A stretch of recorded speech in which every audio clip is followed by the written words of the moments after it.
Hello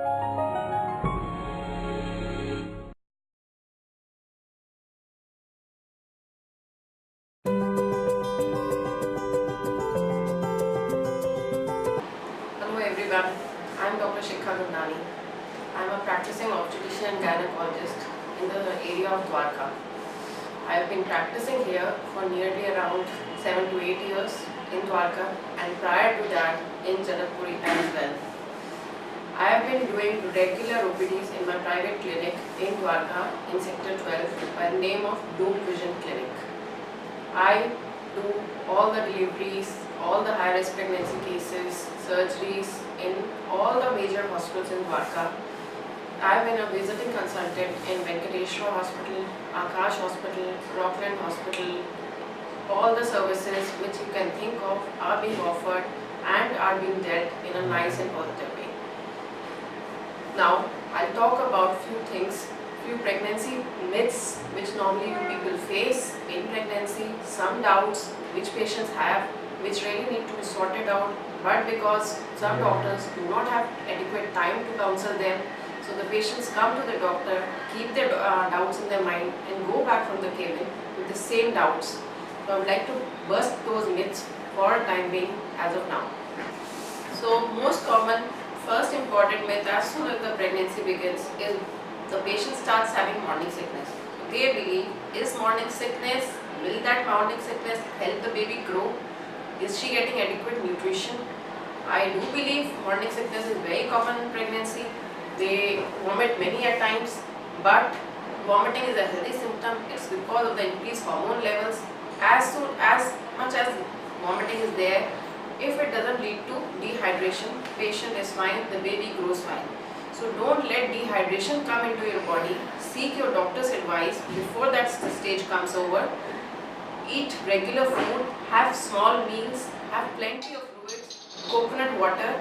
Everything helps to balance your morning sickness, and still it's a very healthy and positive sign of pregnancy.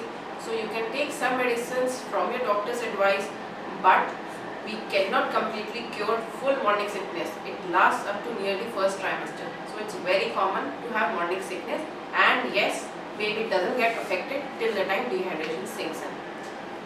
Another most common doubt, can having a papaya in your diet lead to an abortion? The fact is that papaya does contain an enzyme which is called papain, which helps to digest nutrients. So it may or may not cause an abortion, but definitely proven evidence goes for raw papaya. So it's better to avoid raw papaya in your pregnancy. Although no documented evidence is there, still avoiding helps. So better not to eat raw papaya. Anything eaten in moderation will not have any harmful effect as such, but safety is better. Third doubt mostly patient has, can I do regular office work, regular exercises?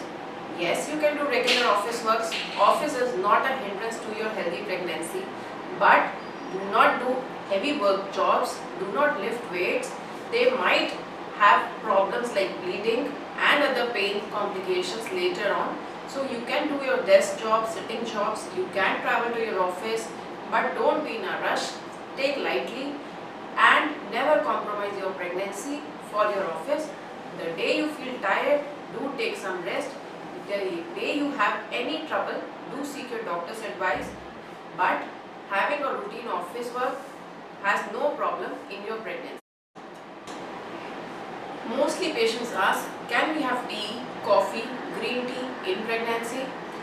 Tea, coffee, green tea may not have any strong effect if taken very lightly in moderate doses. 1 or 2 cups of coffee will also not have much effect. Yes, it might cause some acidity in your body, but we prefer that you take less of coffee. 1 or 2 cups of tea is okay, can be tolerated. Green tea once in a while is okay. No carbonated, preferably avoid carbonated drinks that contain soda, that may cause indigestion to you.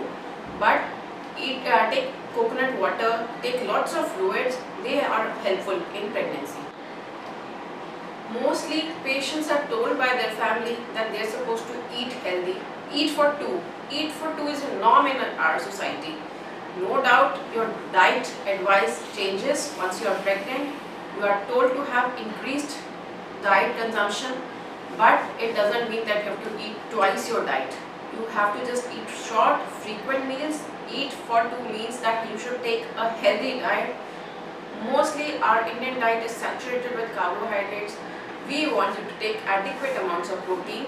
So eat for 2 meals, eating good amounts of carbohydrates, proteins, fats also, and fruits and vitamins are very essential. And having a cup of milk or any form of milk, yogurt, cheese, anything, lassi, anything will do.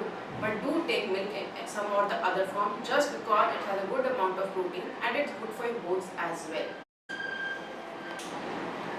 The doubt patient has mostly about the movements of the baby.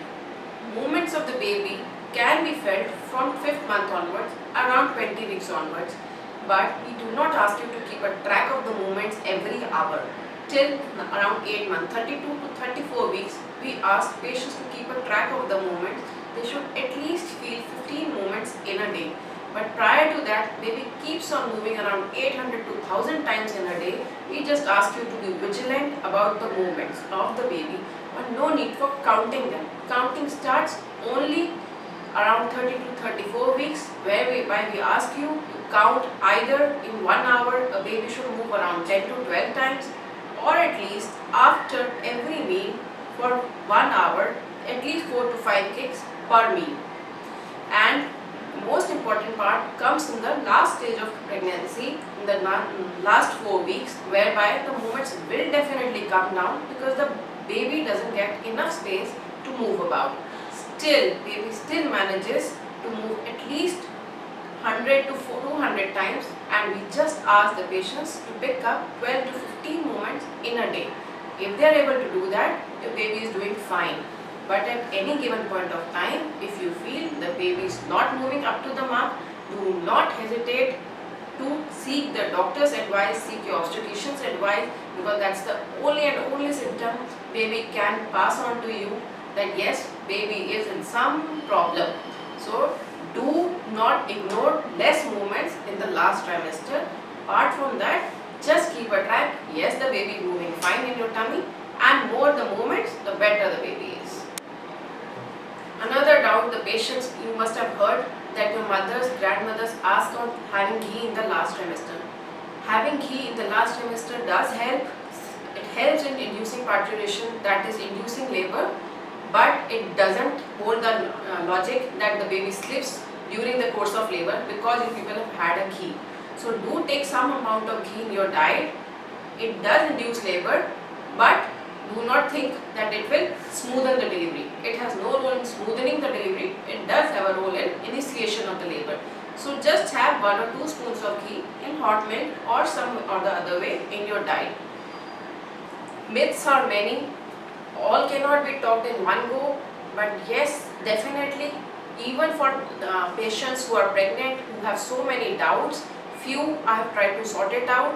Rest, whenever we meet, whenever we take an appointment, they can be sorted out again.